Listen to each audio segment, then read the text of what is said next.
you're in a situation where you're in New York. You're in the big city, right? You want the flashy name. You want the Isaiah Thomases. You want the Phil Jacksons. They're not necessarily the best suited to do this job. Jerry West, that's the guy you want, but obviously that's the guy now in L.A. Now, Ian said Masai Ujiri from Toronto. He's good. He is good, but, I mean, you need a guy, like, I would rather have a guy like Sean Marks.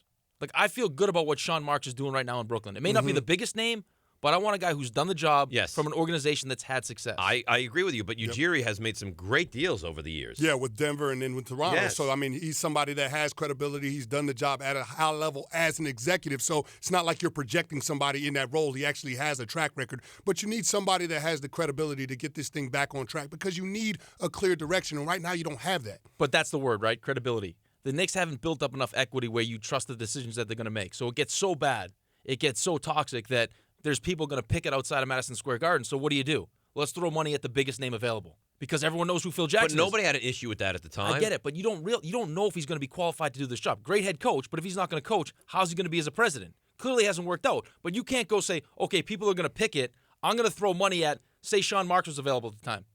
No one gives a crap about Sean Marks at that time because no one knows who Sean Marks is. You're excited about it because it's Phil Jackson. He's won 11 championships.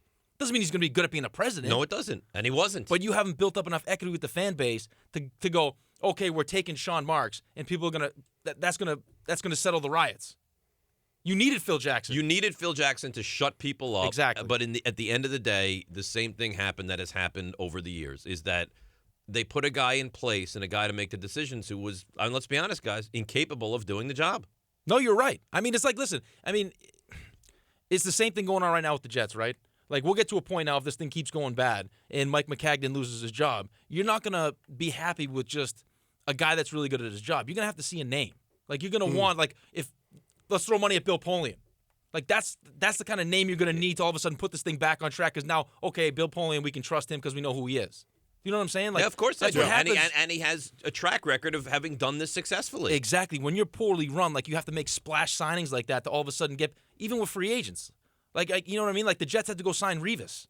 Throw all this money at Revis because, we drafted him, we love Revis. I mean, we knew at some point that wasn't going to be very good, but because it was Darrell Revis, all of a sudden there was credibility in that signing. The bigger name people get excited by doesn't necessarily mean it is the better person for the job. It's just more well-known, so people get excited by that.